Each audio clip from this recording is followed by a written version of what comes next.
This is where we're going to switch hands. Look, you can use it as a relish tray, a bead tray. Okay, looks like my phone is fuzzy. Serve your crabs, anyone? It's been a great train. There we go. Lots and lots and lots of really cool, very, very functional, and beautiful art. It has to be your phone. Beautiful. I have ringing in my ears, and I'm hoping you can't hear it. I don't know. I can hear that phone ringing. That is a feedback for tonight, is make sure you silence your phone. Make sure you silence your phone. But this one is running. I think we had that in the last one too. I love her too. Yeah. As you can see. She really hurt herself really bad in this move. Bless her heart. Wise Bond, in case anybody wants to use I use my time. Lumi, welcome in. I use my time when I'm on raid trains to either ship or clean my desk. And this was a clean my desk. So now all my shipping is I went a little to do all my shipping tomorrow. But that's okay. I started getting into that is okay. Color peacock. To me, it's very peachy. We'll let her run this piece, and then we'll go in and ask her to raid. Play where I went a little nuts. This is her first train, so I want to let her get some comfort in. Now somebody was, and then also I have something in my eye. The moon dishes. Anyways, I want to let her have a little bit of time, and then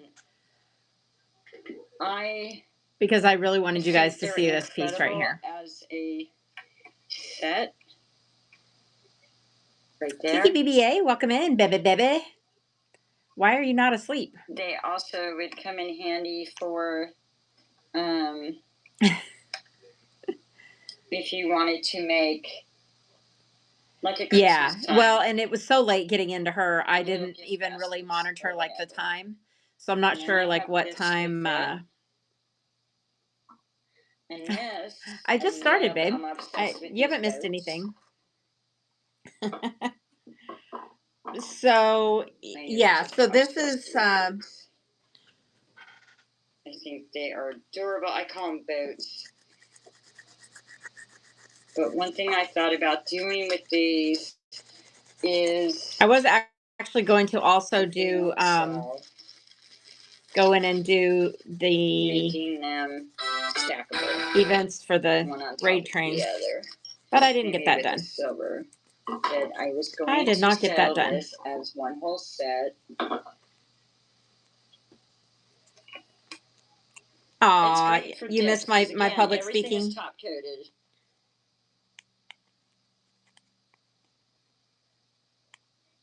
I don't hear it.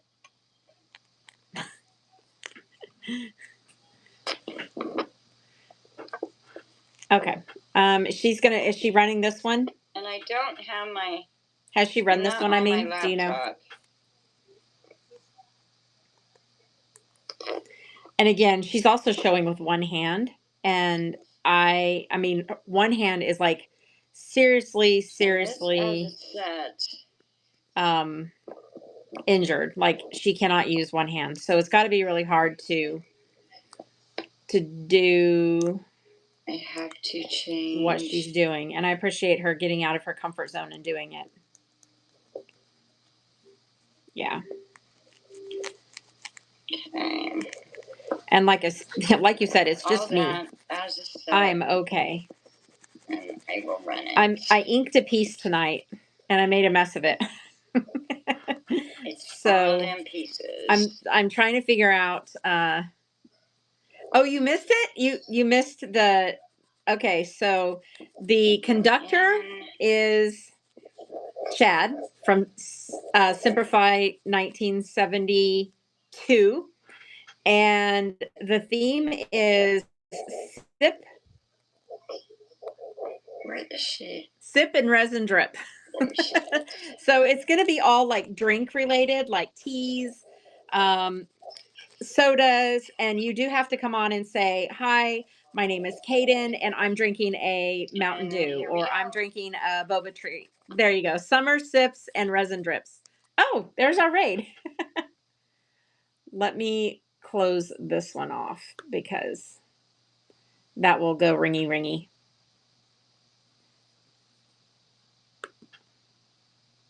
Okay, guys. So welcome in, welcome in. I did do the. I'm pretty sure I did the broadcast. So this was amazing. I loved every minute of it. Listen, I was riveted to my desk. I even had a rental come in, and I was like, ah, I didn't want to leave because and go get everything ready for her because I didn't want to leave. And unfortunately, we had some internet problems big time, so I did miss out on to. I'm going to say it right. Takashe. Takashe. Um, I swear. Takashife. Takashife. I was saying Takashife and I thought it was wrong. Okay. I'm going to have to write it down like that and put a sticky note on my computer. But guys, welcome in, welcome in. If this is your first time in my show, welcome to the Bratz family. My name is Rochelle. I am also BBA 2021, Roro Takashady. I Takashady. And I had a great time tonight on this train. You are here at the very end of the resin. Uh-oh. Can you guys hear me? Because my phone is in the charger. I mean, it's in the case. Okay, I'm taking it out of the case because that was terrible. Is that better? Okay. Okay. I always forget not to put it on this because it covers the sound a little bit. This has been the functional art resin raid train. And oh, I'm so sorry. You missed some good pieces. But it was just an epic show. Guys, we just get better at this and better and better and better. What I love about this one is that everything that we showed tonight had probably more than one use. It had 10 or 15 different uses. And I love like people coming up in the chat and saying, oh, that would be great for this, or I could use this for that. That's exactly what this raid train was supposed to do. It was supposed to be about how can I market my stuff to other sellers and to people as functional art. So what I did is this time I actually went through and I wrote down everybody's piece that, remember, I asked you to go to one specific piece had to be two other sellers. You guys did a great job at talking about that. And that's what we're going to be doing when we have the June, I think it's called the market. And we are going to be highlighted for all of the handmade markets. So that's one of the things that I really want to have them understand is that resin is not just the cute little things that we make. It is not just the skulls that we make, that it is actually stuff that they can use in their own shows and be able to make an actual living at it. So I don't think so. I mean, your jars can be definitely used. What I put down, well, I'll get to you and I'll tell you what I thought was perfect. Um,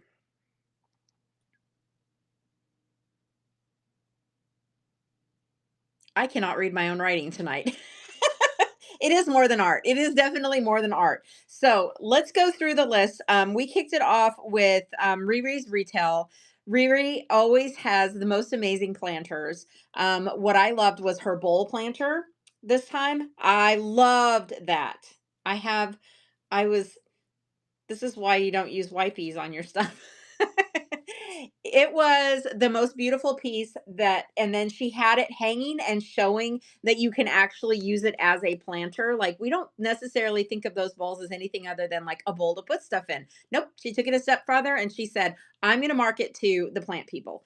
And guys, I don't know if you know this, but there is a huge plant family here on Whatnot. They have their own category. So there's a lot of them. So that was really smart on her part to go to where she loves not only resin, but to also go into the plant category. So win right off the bat with seller number one. And then we had Sadie's 3D designs. Always, always love me. I said 3D designs, 3D creations. Always, always love me some Sadie. What I took from her was the jewelry holder. I also think that that's brilliant because there is a giant, giant market for jewelry here on Whatnot. I even dabble in jewelry. I actually sell jewelry on my resale show, and I'm always looking for a way to actually hang it up, market it, make it look pretty. That was awesome. So good job on number two, one of the biggest categories. I wonder if I can get into the categories and see. I cannot because I'm definitely in the seller side on my computer. And that, whatever it was that took out the electricity, took out my internet, it took out everything. And it kind of fritzed my computer a little bit. I'm hoping that it will have some recovery tomorrow when I shut it down tonight and restart it. Okay, then we went into Groovy Acrylic, and I loved her peppercorn piece. There is actually a seller who is a resin artist as well as a peppercorn seller. Like she sells peppercorn and does really, really well in that. Plus, here's the other thing. I love that she said, I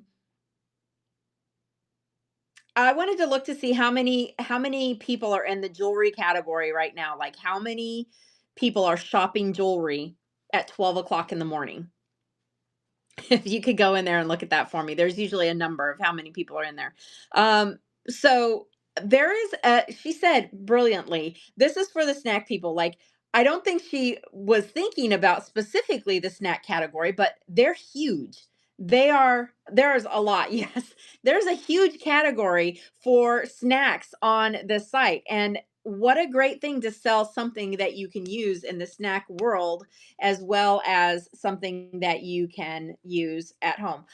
What I didn't get is if the mechanism, sorry guys, if the mechanism itself was part of the wood or part of the resin.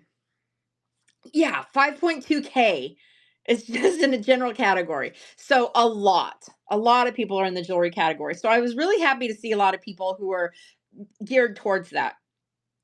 Okay, and then Groovy, she went into junk. Okay, and I know what I put down here.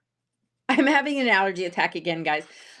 What I put down here was any jar. And think about this, though, Junk. Think about this. Your jars could be very popular if you went in and you found out what is the logo, what is it that they enjoy, what is it that is their mascot for their site.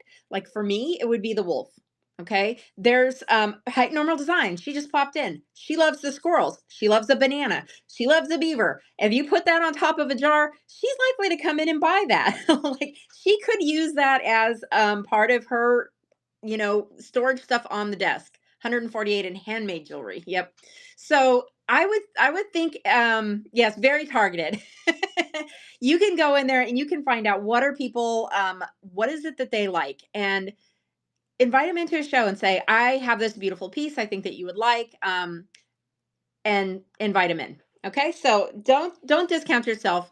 I thought you did really well on that because you just have to think more, like go in and think smaller on that. Like what specific category? This is what I told people to do before the show. Don't raid into resin artist for a couple of days, and raid into let Whatnot tell you what to go to. Like let them pick the raid for you. First of all, that's going to build you new relationships outside of the resin category, and two, it's going to give you an idea. And when you're watching the show, think, what can I make that would appeal to this particular seller? What mold do I have that I could use to market to specifically this person? And then see if that's a challenge that you want to take on for the next functional art thing that we do. Or maybe you just want to make it and say, you know what, you could use this for this. And then think about how many uses you could use for that particular item. Yeah. So I thought that was a great job. Think about seller mascots. And then we went into Uniquely Me Resin, and I liked the tray for the moon tray for beads. I thought that was like a more like original bead bowl, like when you're showing. I think that moon was just really pretty, and I think like with the phone down on the desk specifically and you're showing beads in that little moon, just the way I know this is strange when I watch the bead shows. I love the way the beads sound when they hit the bowl and how they look in the reflection of the bowl. And I thought that particular tray with the high sides were it was a perfect bead element. So that was my takeaway from Uniquely Me's resin, and definitely to market to the bead world, who is the number one. I don't know if it still is, but it was the number one selling category on Whatnot at one time. I bet if you go in right now and you were trying to find beads, you'd find 500 sellers who are selling beads. So that's a big market to not, to not shy away from. They are there and they need their trays, okay? Especially go and maybe see some new sellers and say, oh, like you can privately message them if you're in your show, interact with them and say, hey, just want to know I sent you a message whenever you have time. And just go in and say, I saw that you're a relatively new bead seller and I do bead trays. If you would like to see one sometime, just give me a heads up. But don't market them over and over and over again, okay? Just one time reach out is all that you really are allowed to do on Whatnot, because if you are sending shows to people who are not like in your group or are not like specifically asking you to, that's actually spamming and it is against the terms of condition in Whatnot. So be careful who you're sending your shows to. I still get quite a few of them. So just make sure that you send them. Yeah, no spam allowed. If you have a question about that, read the terms and conditions on spam and Whatnot, and it'll specifically tell you. But if you want to reach out and say just one thing, neatos, those things, people are paying $10,000 more on Whatnot because they're so hard to find. It does mess up the DMs. Yeah, yeah. And that didn't bother me at first, but now that I get so many of the DMs, I do find it hard to find the ones that are important to me. It's just like getting a bunch of emails. Like you want your inbox to be crispy and clean. So be careful sending a lot of those. Those Neatos are like this squishy little ball.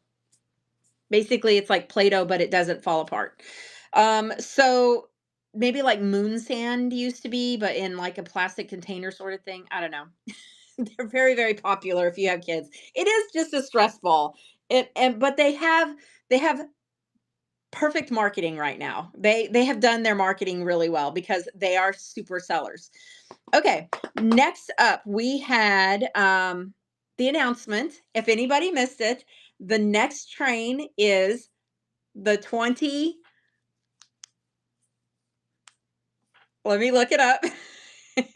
June 23rd, and it is going to be summer sips and resin drips, and it is going to be anything that is drink related. But you can also, now listen guys, just because it's kind of a wide open category and it's talking about like specifically like colors and stuff, don't just hold it up and say this is pink and just show your piece. We want to hear, how does this relate to resin sips? Pour it on, that's right. You can mention, I think you can mention it. You just can't sell it and um you can't drink on the air. You can't be visibly drunk on the air. So, I mean, I've taken a shot on the air with Froggy because he sent me a shot glass and I'm like, when I get it, I'm going to have a shot with you. But I wasn't visibly drunk. They just don't want impairment on your shows. So, yes, be very careful with alcohol, but listen, I could say this reminds me of a cherry limeade from Sonic. Every piece you have to tell the story. You have to say how this relates to your specific piece.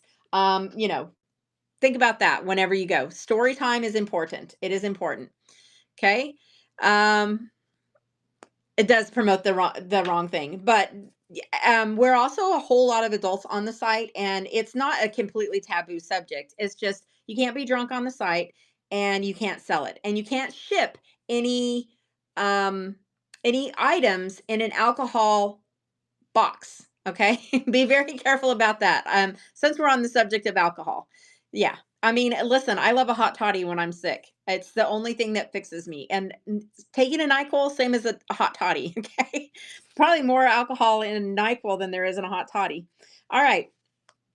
So next up, we had, oh, and then also the next exhibition is going to be 5 fantasy items. 5 fantasy items. You guys, you've asked for it. I know you're going to love this category. Dragons, fairies. Come on, let's see it in the chat. Fairy houses, wands, Harry Potter. Yes, dragons. My goodness, there's like a million things. Mermaids. Yes, mermaids. We said it at the same time. I was looking over mermaids. Um, guys, there's so much. There's so much.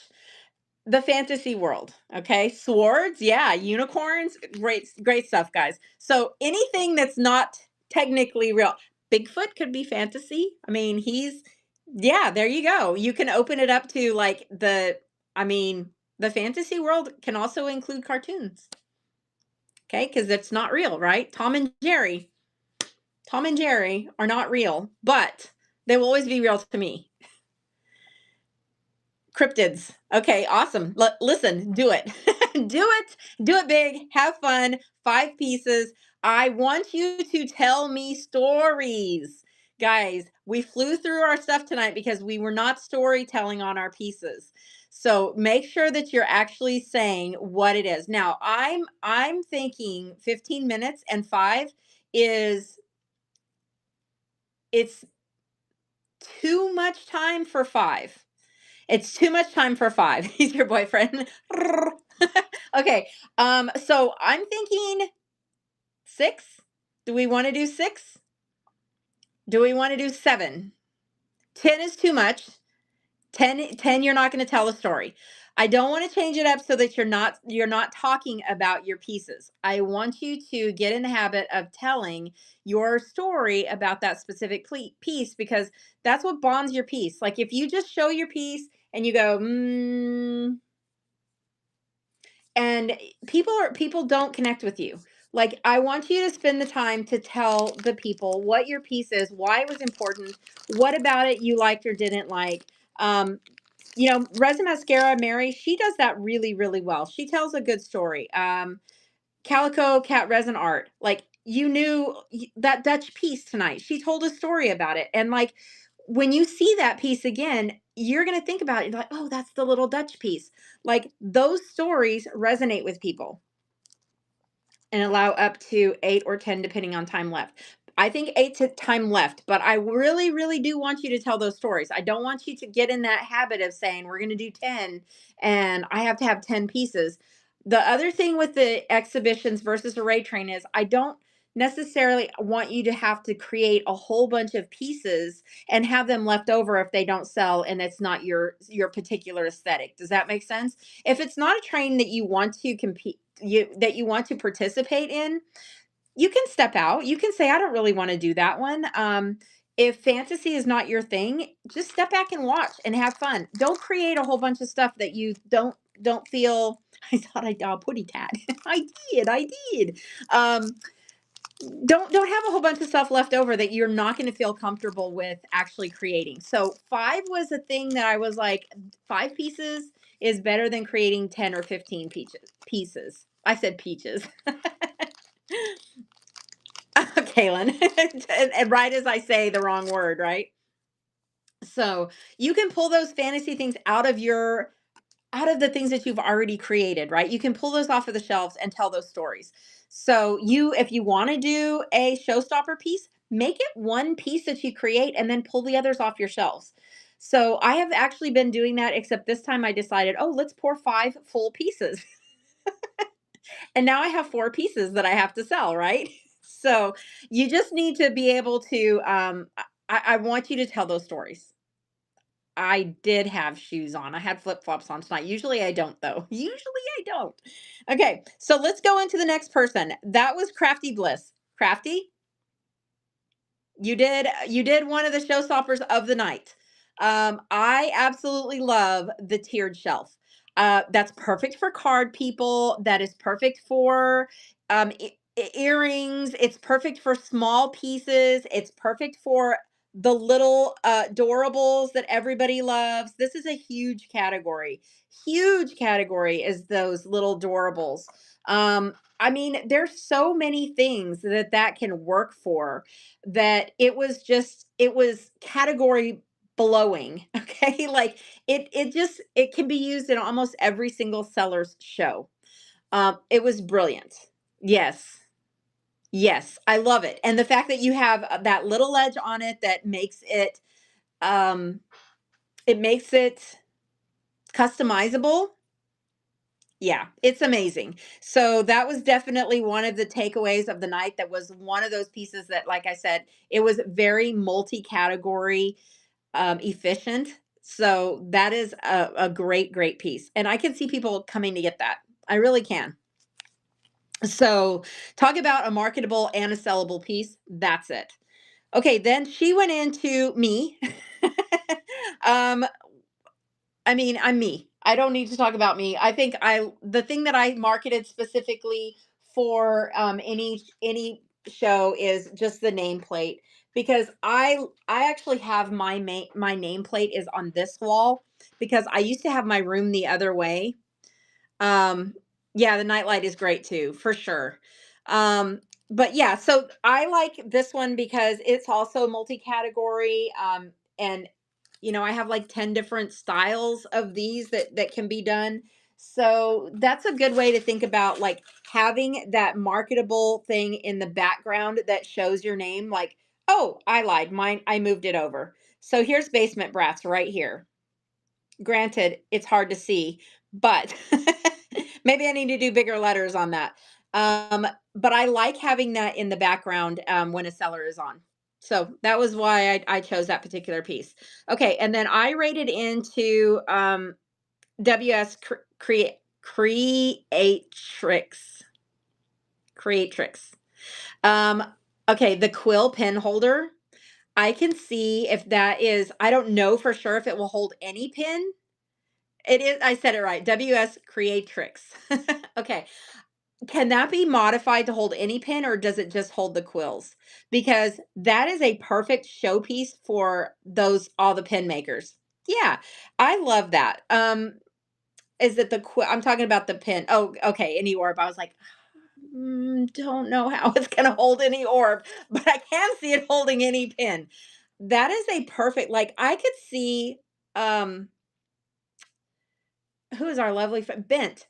I could see Bent actually putting that down and taking the pictures that he's been doing, the marketing pictures.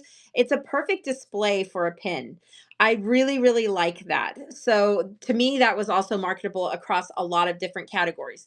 The wand people, that's a perfect base to show a wand also. Like, if they were holding again that phone above, and they have that little base there to hold anything that's a stick, right? A lot of people sell, if it could be adjusted, you could even have like the makeup people put their pieces on it. So that was also a one that was really good. Don't ever, yeah, try and autocorrect duck, because it's a thing. So yes, I think that is a great piece, and I think it's also multi-category, multi-uses. I love that. Of course, I always love your quill pens. I think they're gorgeous. So then we went into Takashife. Faye. Takashife. Never gonna get it right. I'm never gonna get it right. And this is where my computer fritzed out on me. The one thing that I did get to see was the tiny little hangers. I think they're ear. I said it right, Takashife. I think the tiny little coat hangers, those have a place in the jewelry world as well. So that was the only thing I got to see before I lost my internet and had to go and do all of the things to get it back on. So I missed most of her show, and I hated that because I was looking forward to seeing what she had been able to create. And then I came back in. I missed Lions and Stars' first piece, but I caught all the others, loved it all. I love to see her create because, like I said, she's actually a seller of supplies. So it was great to get to see her resin art. And for me, the takeaway, I want it. I want 10 of them. I'm a clipboard addict. Okay. I absolutely I love little clipboards. I love big clipboards. I use them everywhere. I have probably 10 in my house right now, and they're all boring clipboards to me now. Like, I'm upset that I don't have a clipboard as fancy as the one that she made tonight. I can see every single seller being able to utilize that as well. Think about you use them too. I love that so much, and that one was so beautiful. um I could see sellers using that as the base for paper cells, like clip it in. I'm going to say this is my piece of paper. You have that beautiful background and you hold it up and say, this is the piece that we're selling right now. Like, so many things. We all take notes in the shows, and it would be great to have the business names on it.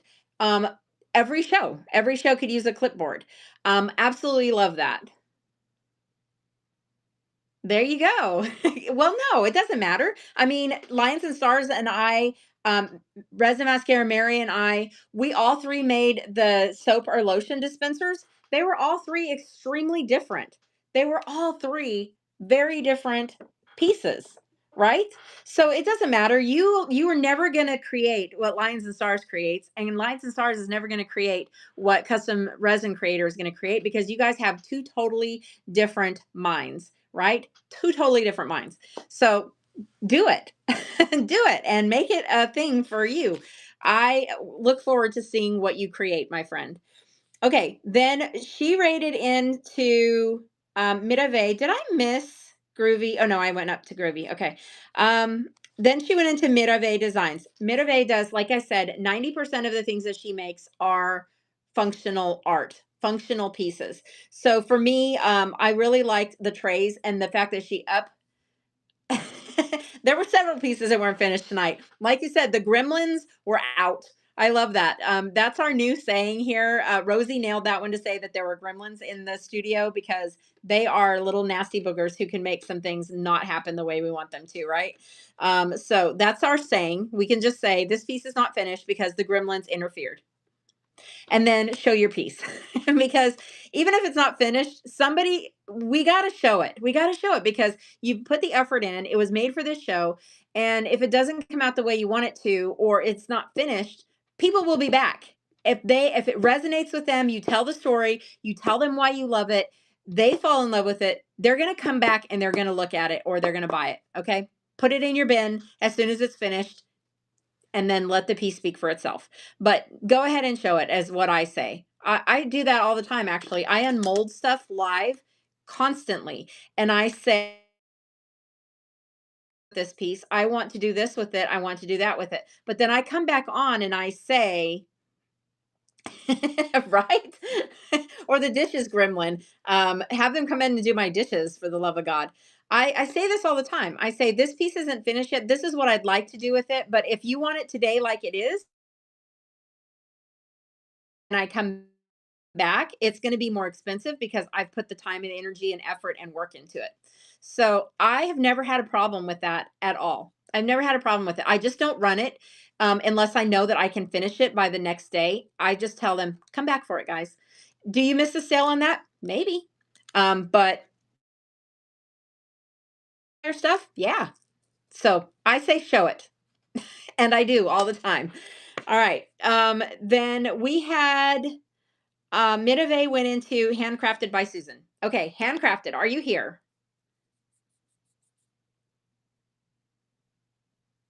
Is it lagging? I think it's lagging for me, yeah. I got new internet this week and I have both internets running. Yeah. So whenever the storm took out the electric, I think they got them fighting with, but I'll call both of them tomorrow and figure it out. Okay, Handcrafted by Susan. The little frog was it for me. Again, think about the many multitudes of little animals that we have that we don't know like what to do with them, or just that they're super cute. How cool would it be to make all of them actually? I was talking about your frog. Your frog was my, I mean, even if you did it with a skull, or you did it with a snail, or you created that for, like, think about that picture holder or the card holder coming out of the snail. Okay, where are these popular? They're popular for weddings.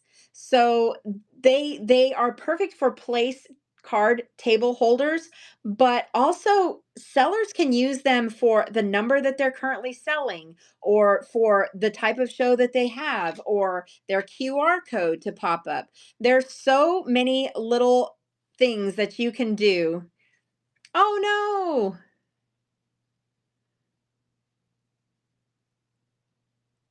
Well, there you go. That is super cool. Yeah, think outside of Whatnot, guys. Always think outside of Whatnot. You should be thinking about, where else can I sell these? So, marketing to weddings. Maybe you go to a bridal show. They're super expensive, unfortunately, but maybe you go to a bridal show and you have all these different beautiful animals or beautiful roses, or something that's going to resonate with somebody to say, oh, I need to have those as my place card holders. So I thought that was a really good one to bring out, because I've thought of them, but I haven't thought of them with resin. So good job on that one, and way to think outside the box. I loved it. And then we had Euphoria Emporium. We had Rosie. Rosie, I never ever thought of putting my inks in this thing. Because I have always just put makeup in them. I never thought of using them in the studio. I never thought of using them for anything outside of what I thought that it was for. So I love the idea of that. Plus, I also love the simplicity of yours. That it was mine today. My whole entire thing was definitely geared towards females, but with that opening up the doors to other creators to be able to put their, whatever it is that they use, whatever their inks are, whatever their, maybe they use oils for machinery that's in those small little, the little lubricant bottles. Maybe it's for paint bottles for the art industry. Like, there's a whole lot of things that can be marketed for, and you really opened my eyes into thinking about different uses for that. So that was my takeaway for you, and I love that you marketed it not very girly and sparkly. It was still very, very pretty. And blue is one of my favorite colors. So it was awesome. Then I mean, I loved everything that you did. And honestly, I did not see a single wrinkle in any of the stickers. I didn't see them, but I know she is a 100% perfectionist. So I'm sure that it bugged the crap out of her. But you know what? Like you said, it's a learning curve. None of us are perfect. No matter how hard we try to be perfect, resin doesn't let us. Resin doesn't let us be perfect. And it's a struggle for a lot of people. Like, we can try our best, but sometimes things are just going to happen that are completely 100% out of our control, and we just have to kind of roll with it. So I thought it was a cool piece. It totally did bug you. And they're still cute. It is cute. I'm glad that you're accepting that. That is a growth for you. I love that, because it is, resin is different than clay in as much as clay is a little bit more predictable, right? You mold, you move clay, you manipulate clay. Resin moves on its own. It does what it wants to. It's temperamental with temperatures. It's temperamental in so many ways. Um, Humidity. Um, just so many things that can go wrong with resin. Embracing some of that and understanding that, hey, some of this stuff is going to happen, and then selling it as like an Urkel piece, or finding a way to fix it. There's a lot of ways to fix some of the things that happen with resin, but sometimes you just have to say, resin does what resin wants to, and then you just kind of have to blow it off. So It's okay. We've all done it. I've put stuff on the heat mat and totally warped it as well. So, and then I don't know why. Well, I do know why. I mean, UV resin needs light to penetrate it in order to make it cure. So when I use black and UV resin, I do very, very tiny little layers. It's annoying as heck. It is so annoying because it's literally like paintbrush thin layers of UV resin when I work with black and UV, which is one of the reasons why I love epoxy so much more than UV, because you can get a true black. But I don't know why it took 20 minutes today. It shouldn't have. It just probably just didn't get enough in there. And the other thing I think that you can do with that is if it's still sticky, yeah, and paintbrush layers. So you did everything that you were supposed to do, right? You did what you decided to do. And oh no, hate flash cures. But oh yeah. I don't know. Maybe put it in the help category and see if anybody else has a fix for that. Although you're probably like the best one to know how to fix that when it comes to flowers. So, I was going to say, go back over it with clear resin, and the clear resin will cure over the sticky. Yeah. Go back over it with clear resin and it should. Hi sweetheart. We actually are talking about everybody's pieces, and since you just came in, oh goodness, since you just came in, I want to tell you, for me, I love the little hangers. The hangers were so stinking cute, and I can see those being used in the jewelry category with an inventive mind. So I mean, I could see them putting them on little, they had like, I don't know, 20 of them, to have this, maybe not that particular hanger thing, because I think that's, you've struggled with that one since you started it, right? And I think everybody else said that that's kind of finicky. But if you could find a way to make something where those little hangers would actually work, I would use them. I would put my, I mean, I have a this thing. Oh, let me go. Which way am I going? Yeah. I have one of these things, this turn thing, and those little hangers would be so cute hung on there, where all I had to do is pull them off. So yeah, sometimes you can wipe resin with alcohol wipe to remove the stickiness, and sometimes it fogs your piece. So just try a little corner of it and see what happens. Definitely get a good wipey. Like I said, I think I've bragged on these before. I cannot tell you how much I love them. The fact that they leave no residue. They're really, really good. So yeah, resin does what resin wants to do. So mistakes happen, and pieces don't get finished sometimes.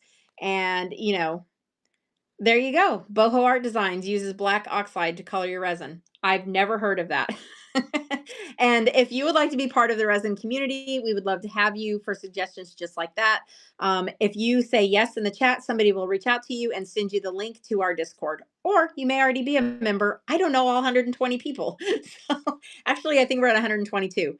So yay, there you go. Somebody hit him with the link. So very good. Yeah, the hangers would be awesome to have. Oh, and a pegboard. Pegboard would be great too. Bubbles. Bubbles are a resin artist's worst enemy, unless you're trying to get bubbles. And then for the love of God, it's going to be a clear piece, right? Heaven forbid you try and create bubbles. Oh, wonderful. Well, we love experience around here. So we'd love to have you and see your work and to support you. We're a very supportive community here on Whatnot. We always say, not competition, we are community. So what we are doing tonight is we're talking about functional art, and that is what the show all was tonight. Hope you caught some of it. Show the wipes again. Yes, they are Dollar General, but I think they only sell them at the markets. And they were only $1 at the dollar store, okay, at the Dollar General. And there's 160 wipes in there. And they have a QR code that doesn't work anymore. But to find these on Amazon, they're $20. They are $19.99. $19.99. Awesome. You will find a lot of friends here. Okay, so can somebody hit him with the link and let me know that it is done? If not, I'll try and remember the name and do it later. Okay, so then we had Rosie go into It's All Art, y'all. And there's nothing worse than your internet and your computer crashing. I mean, I spent the first 3 minutes of my show trying to get my stuff. It's completely gone. It's actually, I had loaded a second show. It's gone. I don't know where it went. It just disappeared. I have actually heard that many times in the last couple of days. So I feel like that is a glitch that's going on right now. Chad did it. Okay, thank you so much. You will get a message from Simplify 1972, and he sent you the link. So that is, thank you, Chad. I appreciate it. That is, that's frustrating. It's frustrating because you had things that I am sure that somebody wanted to buy. So don't forget, you can shop it in your bin. You can also pin it from your bin. If that happens and the stuff is in your bin, but you can't run off of your phone, when I get a phone, a second phone, I'll show you how to run it on your phone. But go in and do a practice run. There's actually a practice run in the you can set up a show just for practice and go in and practice running off of your phone. I would suggest that versus using, yeah. Um, I don't like to run off my phone because I'm just not that good at it because I like feel like I'm poking you guys in the face.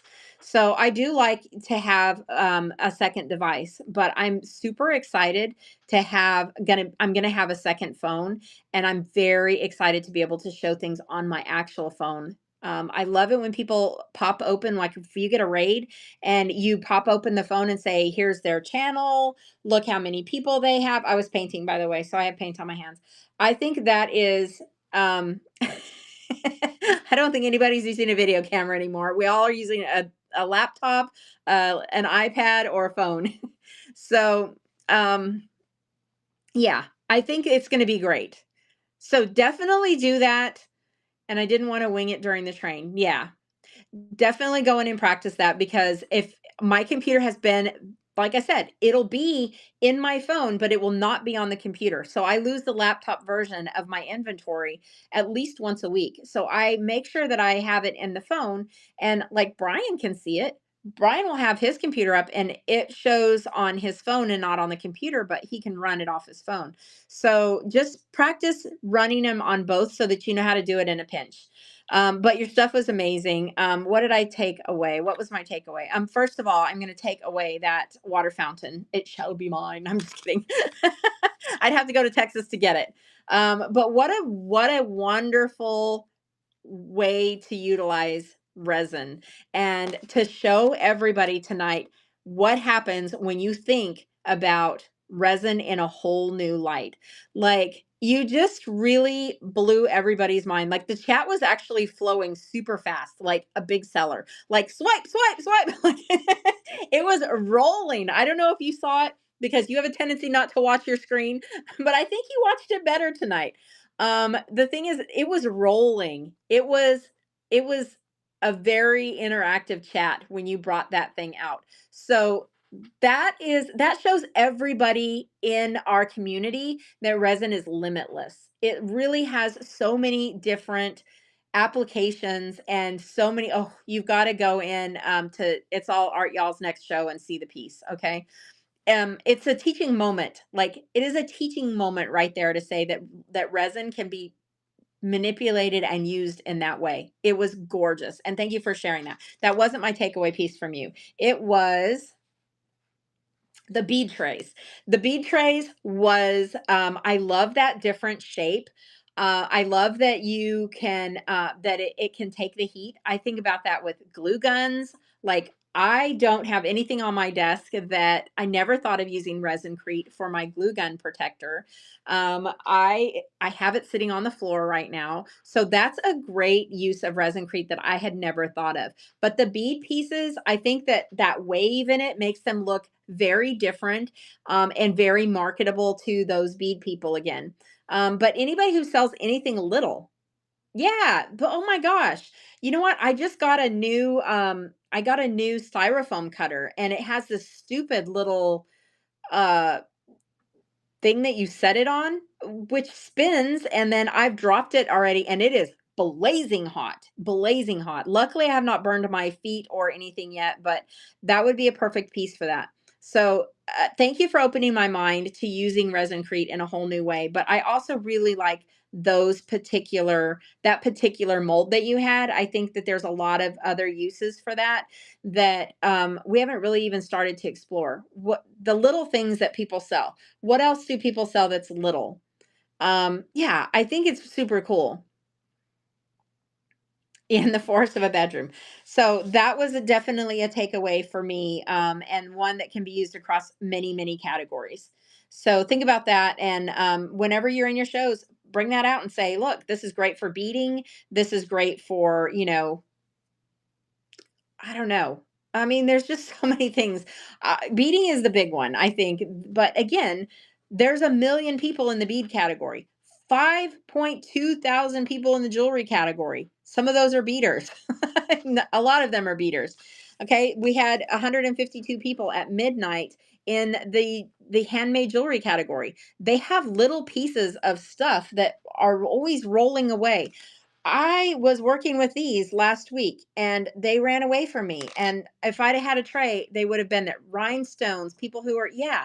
I mean, people who do this kind of individual work, line them up, use them up, flip them upside down. It's a great way to get them done. I mean, so many different uses. So loved it. And then she went into custom resin creations. Oops, I always say that. Custom resin creator. We all just love him. He's just such a great guy. And I didn't think I think you were more upset about your credit card holder than any of the rest of us were. I thought it had a cool look. That was my takeaway for you, is that you had I do see that everything that you do is highly functional. I I am I was the same way when I first started out. I felt like I needed to create things that people could use. So I did at first only functional art. And sorry. And then I started realizing that people liked some of the other things that I was doing, and it made me branch outside of my comfort zone to say that sometimes art can just be art.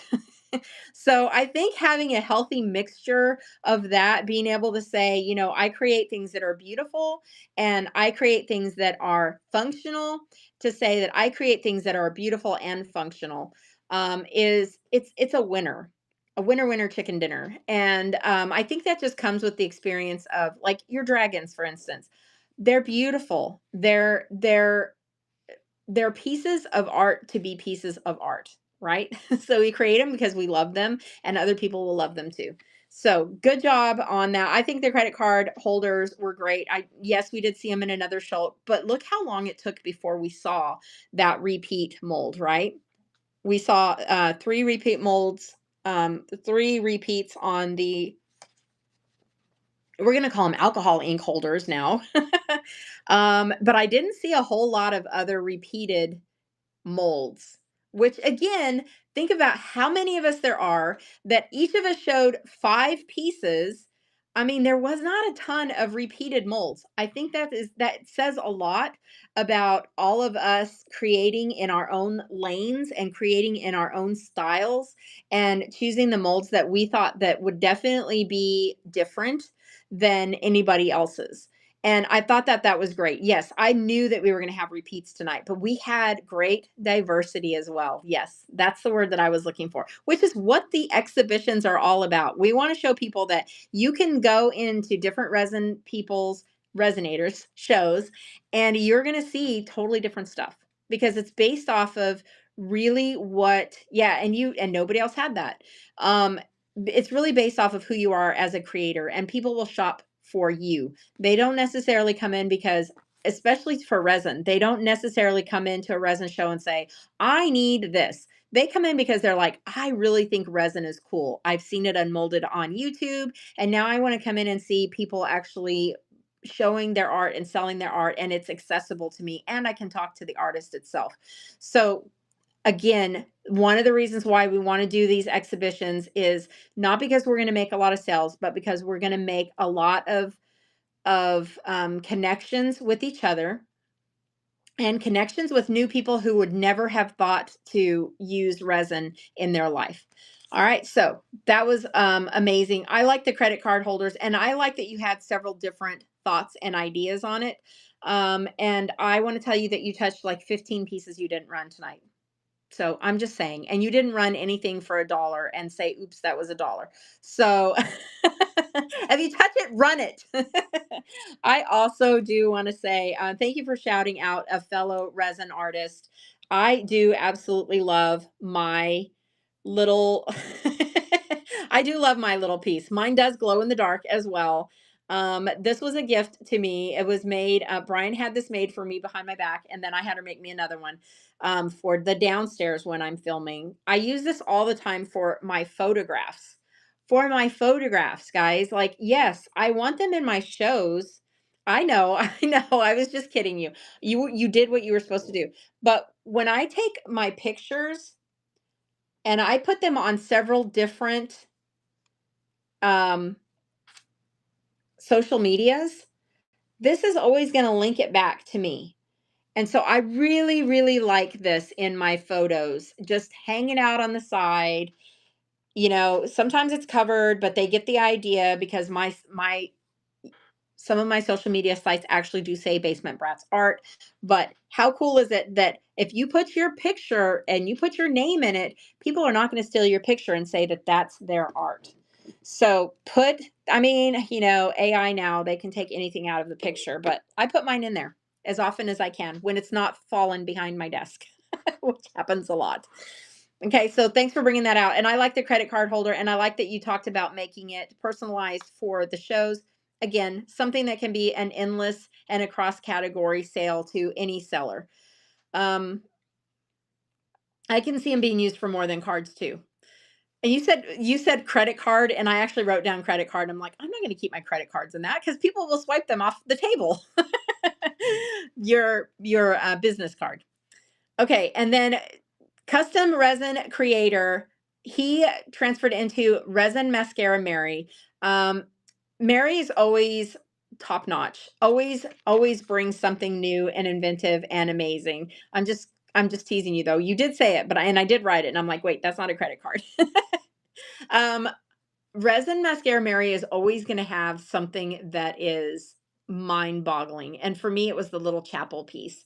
I love just the beauty of it. It was just absolutely gorgeous.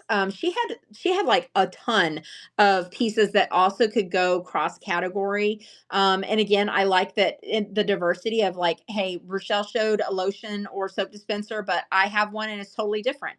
Like I loved it. I was like, man, we did the same thing, but we didn't do the same thing. We did something totally different, but the same. So I loved that. And I love to see yours. I love to see lines and stars and how different the shapes are. It's just mind blowing how we all think alike yet are very different. So my takeaway piece was that little chapel. I absolutely loved it. I loved the butterflies in the background. Your purple, man, that is a vivid purple. And you did several pieces in that purple tonight. The pin holder, exquisite. That's a beautiful piece. And I have seen it. It's eye candy. I love eye candy. They are so pigmented. So that makes sense to me for sure. I have seen that particular pencil holder used in the pen world, and not very often. The only people I have seen use that in the pen world are other people who do resin. So there's a great big market for that pencil holder as well in the beading category. But what about the pen, not the beaded pen category, but what about the pen category? What about the wood category that are making things like the crochet needles, and like they have a need to put these things that they're making into a vessel. That's a perfect opportunity for it. So I loved everything that you showed, but to me, that chapel just stole my heart. Okay, and then we had Queen Angel Designs. She did a pin holder. I thought that was really cool. You can tell that that's where her love is. You can tell that that's where she has been. And I love that she said, "I'm that quiet person in the background." She's such a mellow show, and I love that. I love her vibe because I could sit in there and just talk to her, and I feel like she's somebody that I've known my entire life. So my takeaway from her show was her. I liked her last time and I loved her this time. So just go and hang out with Queen Angel Designs sometime. The hands, so many things can be stored in those beautiful hands. And it's like saying, this is my piece I'm selling. Like just think about like the jewelry world pouring their pieces into that and going in and like what they have those untangle with me shows where they actually take jewelry and they untangle it. How pretty would that be to be done in that bowl, that little bowl of the hands? And I love the story. You told the stories that you needed to. Yes, 15 minutes can feel like forever. 2 minutes can feel like forever. Part of the reason we are doing the train like we are is so that you guys feel that time and that you fill the time, that you find ways to actually fill the time talking about your pieces. And it is okay to start your piece off by saying, I started my resin journey off by making. I started my journey off with Resincrete. This is Resincrete. I'm going to go ahead and run it while we're talking. And I love these pieces. I love the thickness of it. I love the way that they feel. I love the way they smell. And did you know you can put essential oils in them if you don't seal them? Like you can talk about the piece and fill your time up. And that it has been said over and over and over again. Of course, I mean you're easy to talk nice about. You're just a freaking superstar. Um, Whatnot will tell you almost in every single Whatnot seller chat show that if you tell between 3 and 5 points about any particular piece, you are more likely to sell that piece than if you just show it and give 1 to 2. It has to be between 3 and 5. The research shows that if you say between 3 and 5 details about your pieces, they are more likely to sell. So I was in a rush today and I did not do a great job at storytelling and I didn't like my show. I didn't, I wasn't bonded with my pieces tonight. And I felt that. I felt the difference between a show that I've really enjoyed and a show that I felt rushed through. So it's just, your people are going to feel that. The people who are in your show, they're going to feel when you're not bonded with a piece. So find what it is that you like about those pieces and talk about them. Um, you don't have to point out every little flaw in it. If it's something that's going to ruin the functionality of it, like if you say, okay, for me tonight, let's just talk about this piece right here. I was actually making these during the first couple of shows. I was actually working on art. So this is not resined on there because if it didn't sell, I wanted to be able to keep this piece. So it's actually hot glued on there. If somebody were to say tonight that they wanted this piece, I would say, great. I'm going to send you this piece, but I'm going to tell you right now, I'm going to do my best to straighten this out for you, but it is sold as is tonight. And this is how it looks. There's also my mold bends out a little bit. My mold bends out right here a little bit. And I can say that this mold has a little bit of a bend in it, but it doesn't bother the functionality of it at all. Like you can say a something that you consider a flaw to be flippant. You can say it in that way. To say, you know what, but it doesn't hurt it. And you know what? Bubbles just happen. Bubbles just do happen to have they do that. They just do that. And by the way, this right here, there are tiny micro bubbles in mine, Rosie, that tells me I need to use my machine. But I have a question, like on using that, doesn't it make it go to 24 hours? Don't you have to leave it in there till it cures? That's my thing, is that it's going to make it longer for me to create, right? And yeah, and Wendy, you can answer this one too. Yeah, practice your pieces. You need to talk about them. Like when you get, you should be prepping your shows. Hey GTC, welcome in. You should be prepping your shows. You should put your pieces out and say, what am I going to say about them? Talk to yourself in the mirror. A mirror is a great way to practice your shows, or go into the actual show. But the bad thing about practice show is you don't get to hear yourself back. If you practice in a mirror, you're going to see what you look like online, and you're going to say, okay, that was a goofball thing to say, or, oh, you know what? I really like that. I'm going to keep that.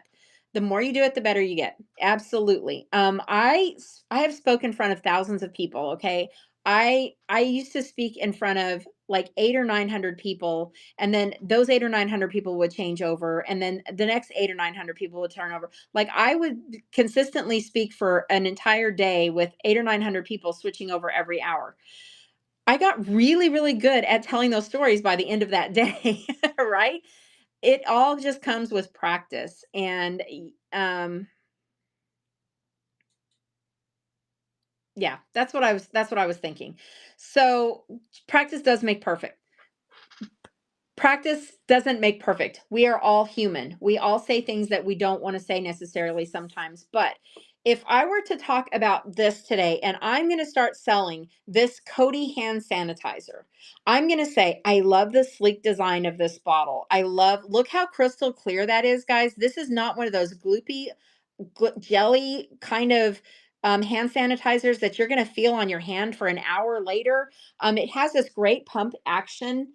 Look at how smooth it goes on my hands. And guys, it smells amazing. It doesn't. It smells like crap. But I'm just saying, you can talk about it and highlight it and show it and get it close to the camera so that they can see what you're selling. Go in slowly. Don't go in fast. Okay, go in slowly and watch your actual blurring of that. Okay, so you can actually look. I just picked up an object off the desk and I gave you 5 different things about that specific object. It only happens when you were doing it with time. I actually saw somebody sell these the other day. These are $1.25 at the dollar store. She sold it for $5. For $5. And they had shipping. You're talking about $9 for something that's sold for $1.25 at the dollar at the Dollar Tree. Okay. Because she went in, she goes, guys, this stuff is amazing. I use it all the time on my face, and I have a very sensitive face. It smells so great. Look how thick and how it just is so soft and creamy. It's great on your nails. It's great on your face. And you get quite a bit in this. This is a 2.53 fluid ounces of lotion, guys, and it's by Dove. Come on, let's go. Let's get it.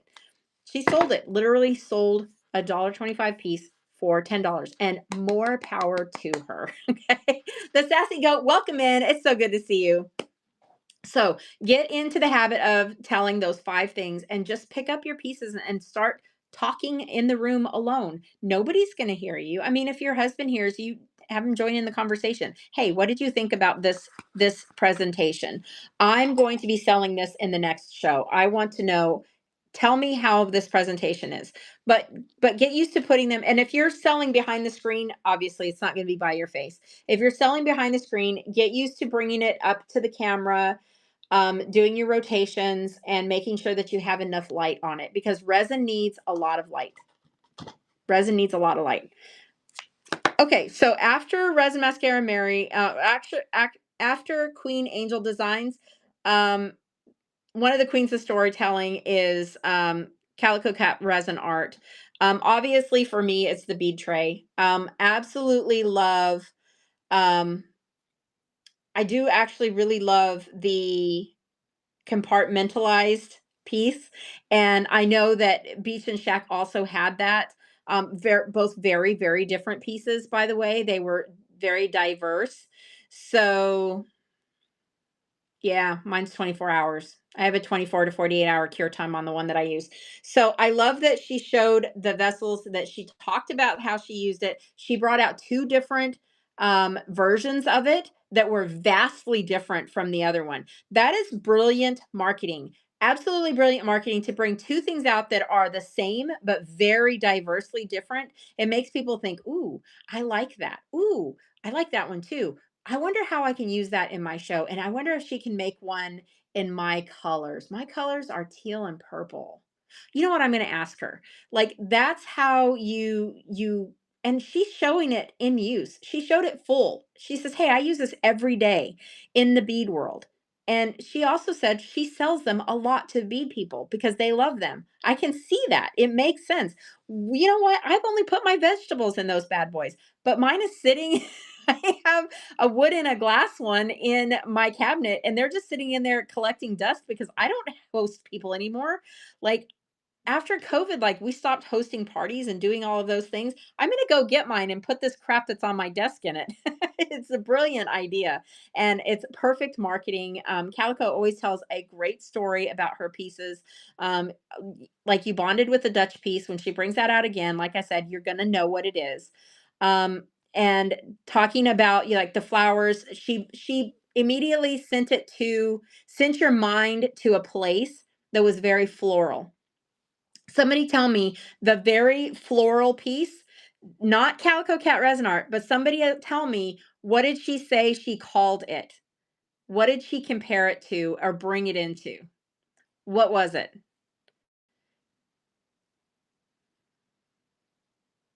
Does anybody remember?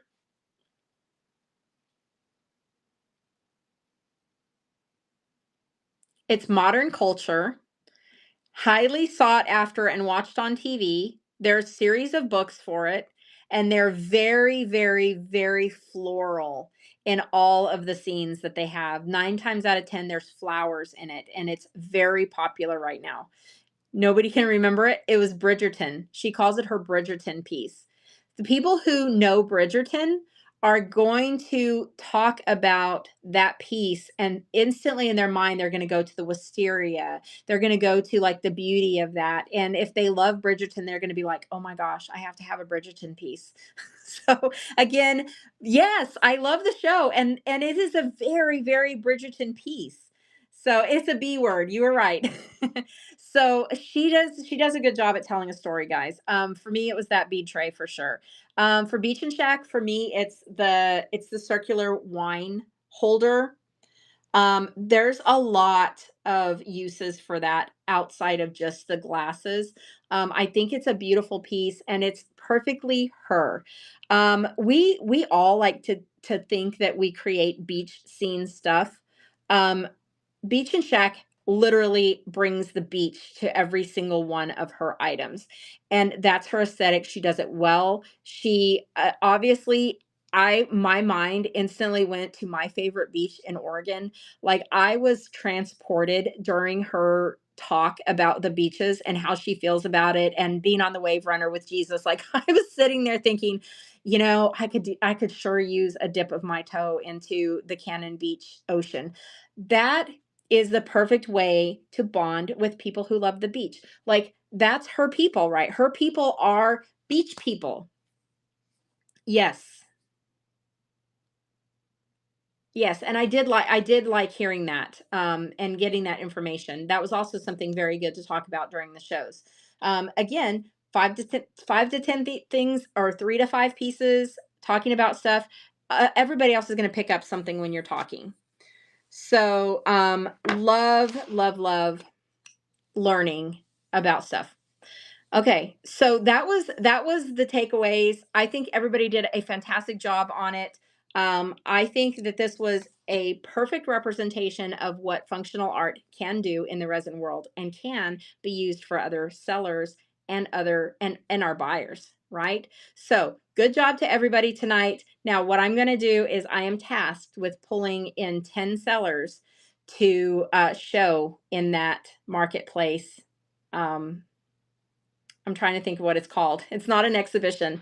It is the featured artists. I'm gonna pull 10 people in.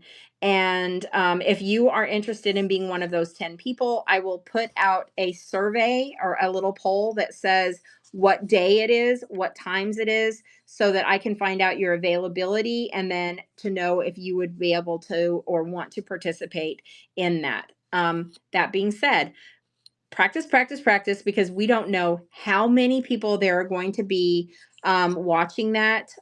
Those are featured art trains. I guarantee you that the people who are in the handmade markets attend them very well. And this is a great opportunity to highlight resin in a whole new way that maybe a lot of people haven't thought about. So just don't let it intimidate you. Don't let it intimidate you at all. Silence, noise, discussion. Yeah. So, yeah, you young lady, sit on your butt and heal, okay? Sit on your booty and heal. Also firefighter EMT here. I know how difficult that is. I usually I'm terrible about asking for help, and then I go ahead and do it anyway. Like, oh, let me do it. I understand the independence that sometimes we get. And it is very indicative of the fields that we're in. So, um, you gotta be healing now for the long run. Okay. So I will send that out to you guys and we will discuss that. And I don't know, I'm waiting for custom wood burning to call me back to tell me the details of the time length so that I can tell you how long it's going to be, how many pieces you'll be able to have.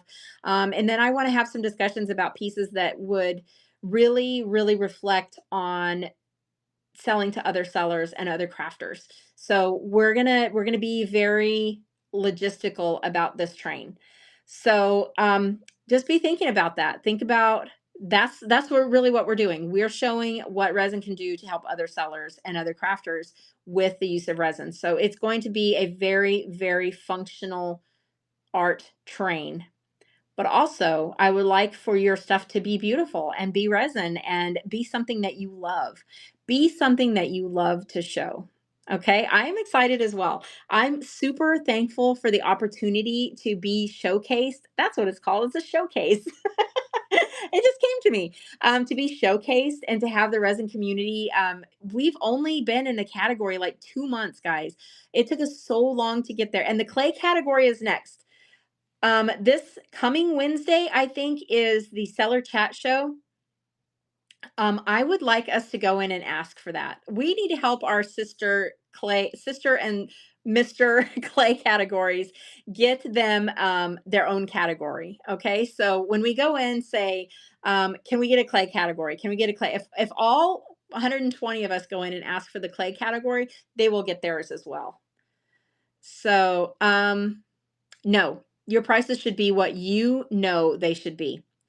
And that you will find your people and your people will find you. You are such a new seller. It takes a while to build that community up. I know the work that goes into a lot of your pieces. And if the price makes you uncomfortable, sit down with yourself and put in some sort of formula. How much did it cost me for this? How much is my time worth? What was the cost of the supplies? What is the wear and tear on my machinery? What is my cleanup time? What is my shipping time? And what is my showing time? So I really want you to evaluate that. And if you think your price is too high, then you need to make sure that you adjust that according to what you're comfortable with. You should not lower your prices if you feel that they're in a comfortable place for you and you've done that analogy and you've done that cost analysis and you've priced it appropriate to what it costs you to do, then you can adjust it. But don't do it because somebody else tells you that they're too high or they tell you that nobody's going to pay that, because that's not true.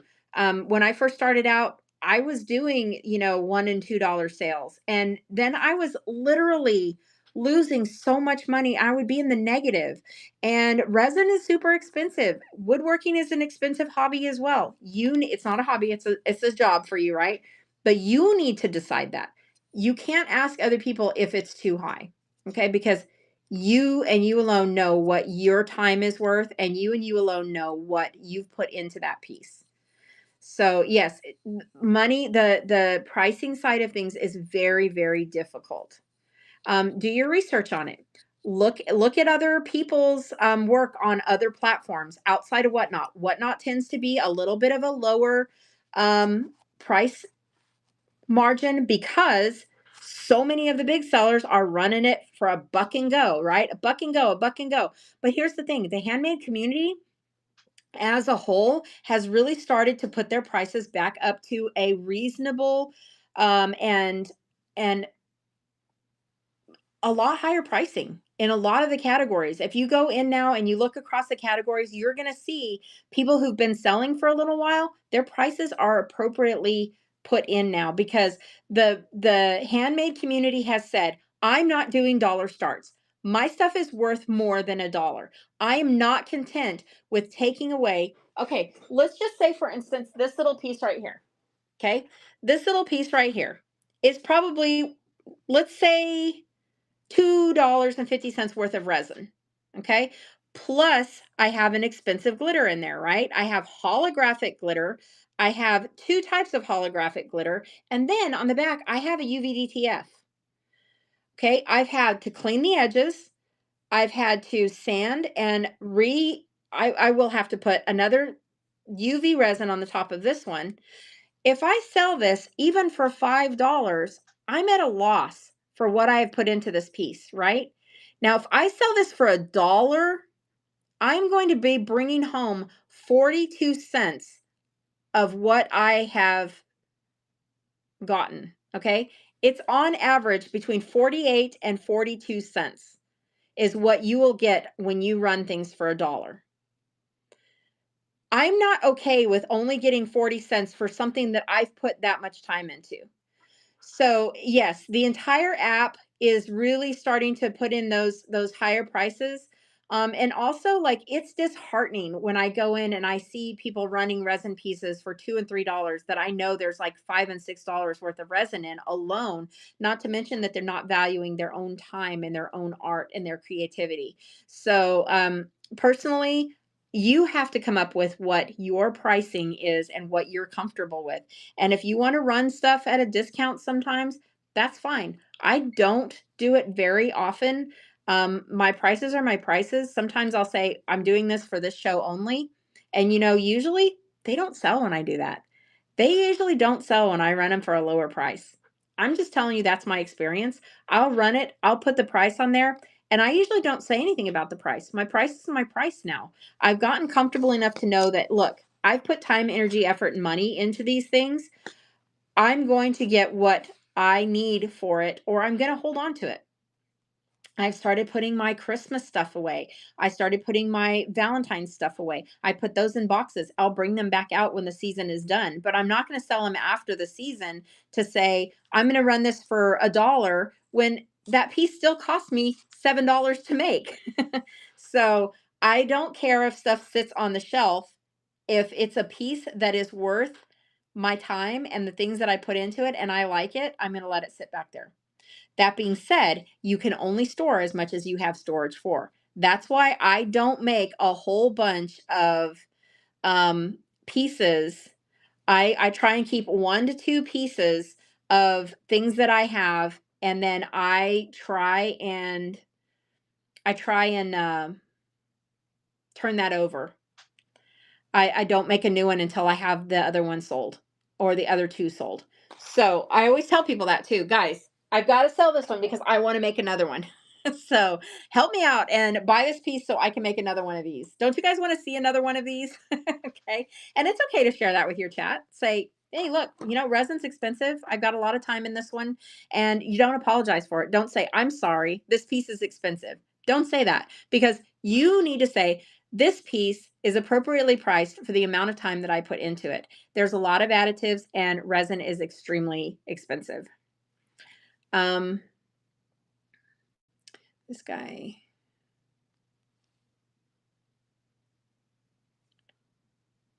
I would eat him out. He's not your people. He's not anybody that you need to have in your shows or around you or to give you that vibe. I would definitely say, well, sir, I'm sorry, but you're in the wrong show. And then kick him out and not say anything else about it. For sure. Now, I do know and do have friends that will run a piece Bent is one that does that. When you get a raid, he will run a piece at a discounted price. It's a raid piece. I think he knows the pins that he has set aside that are raid pieces. Those can be some of your things that are less expensive, or a piece that you really do need off your desk, or you really are not bonded to, or you really want to let go of. When you get a raid, say, okay, this piece is for that, this for the thank you for the raid. Me personally, let me tell you why I don't do that. I cannot afford to do a ton of giveies. If it's not in a plain white envelope, I can't do it because I've done it before and it seriously hurts my business.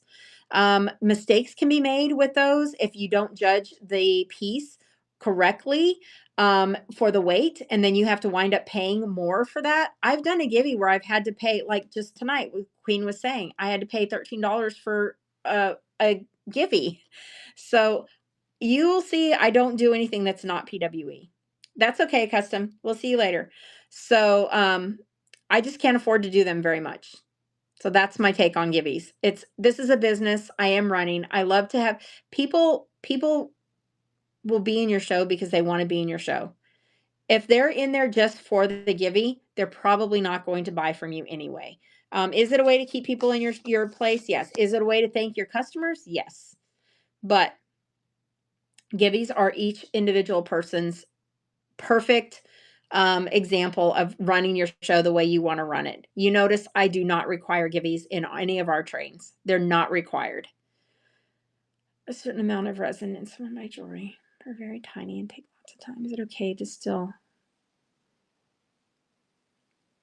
Yes. Everybody knows in the resin world that the smaller something is, the harder it is to make. And it's okay to talk about your process. Say these tiny little stars, each one of these edges have to be sanded down. Then I have to top coat it. I have still had to pay for the hardware for this. So this is my price and that's it. And then not only that, but how much time did you put into that piece? Pay yourself. Pay yourself. I love the tiny little things, but they are the explicit is on. They are starts with a B and rhymes with itch to make. So, all right, guys, I don't have anything else. Definitely, guys, find a way to mute your sounds on your phone. I heard that several times tonight. I need to learn how to put my calls on call forwarding. That can be very distracting when you're selling. And then the other thing is go back and watch your shows. Please go back and watch your shows. Yeah, don't make excuses for your price. Your price is your price. And once you get comfortable with that, you will see that sometimes people will come in and say, "Ooh, why are they running that for only $1? What's wrong with that piece?" Okay, or, "Ooh, look, that person is selling their stuff for $20. I still think that's a great deal for something so pretty." Like this piece, this little part of this piece, I ran this for $25 tonight because this piece alone costs $7. This pack of stuff right here costs $8. Okay, divide that by the only 6 or 7 that you get. That's going to be $1 a piece, right? So I have $8 in this piece before I even started on the resin and the pigment, and it's color shifting pigment, right? Plus the black dye that went into this and the resin. And there's glue. And there's glue in this one, guys. Okay, so this is the piece you have to assemble. I'm $9 or $10 into this piece before I put any time. The showing, the packing, the wrapping, the boxes, the materials that you're going to have to ship it with, the time for shipping, the label that you spit out, all of those things are in consideration for the pieces that you're selling. And if they're not, you're really cutting yourself short because maybe you are buying boxes, maybe you are buying wrapping materials. But I can tell you, I spend at least 2 to 3 hours after a show packing up. And that's a small show. If I sell maybe 6 items, I'm 3 to 4 hours on packing. It just takes me a little longer maybe than other people, but I also make sure I pack my pieces as best as I can. In fact, Friday, I'm showing people how to pack resin pieces according to what I do. I'm not perfect, but maybe if it can help somebody else out and it be part of your process, great. Or you can look at me and say, that is not the way to do it. And maybe I can get some advice from you guys. That's why I do these shows. But each one of my pieces also, like these, they get an adoption sheet. They get a number and a thing on the bottom. They get a fur piece. There's a lot of stuff that goes into that. And people come to my shows for my wolf pieces. I want to make sure that what they're getting in their boxes is worth the money and the time that they spent with me. So it takes me if I sell like 6 to 10 items, I'm in there for 3 to 4 hours. That time needs to be put into your piece as well. Okay, especially if it's a baddie. You know, baddies take me a long time to package up. All right, guys. I thought it was a great show. I don't have any other feedback other than it was a great show. Get work on lighting, look back at your show, um, and see what you can do differently. Watch your shows at least once a week. Pick a show and watch it and see what you could do better. And I mean, I go back and I laugh at myself. When I'm in a bad mood, I literally will go back to a show that I love so much and I will start laughing at myself. And I'm like, I am such an idiot. I'm so goofy. Okay. So you just got to. I love that. M7 is amazing.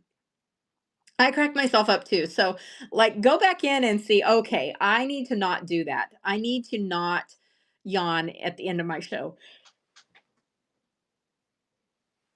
Okay. Just go back and watch yourself and you will see the things that you need to change on your show yourself.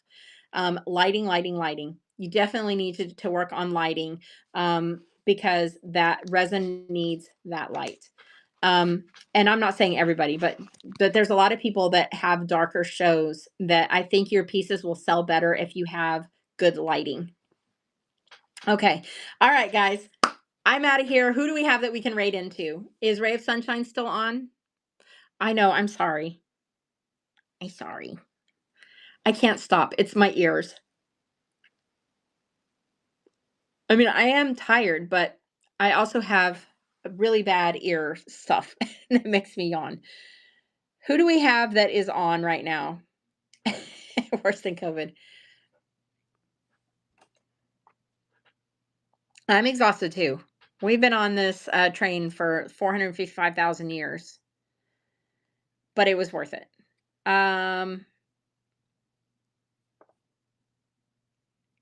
Anybody see any of our friends on? By the Moon's Boutique is on. Okay. You want to tell us a little bit about her? Is she resin? Or he resin? I feel like I've heard that name. Yay! So we have a resin person to raid into. Really long. You know, can you imagine if we were doing 10 to 12 pieces and 30 minutes? She was on her oh, that's right. I was like, I feel like I've heard that name. Okay, let's go in and let's drop moons. Are there moons? Is there a moon? What are those little things called? Emoji. Oh, there we go. Okay, guys, let's go. Let's rock and roll. By the Moon Boutique. Don't freak her out because she's a relatively new seller, if I'm not mistaken.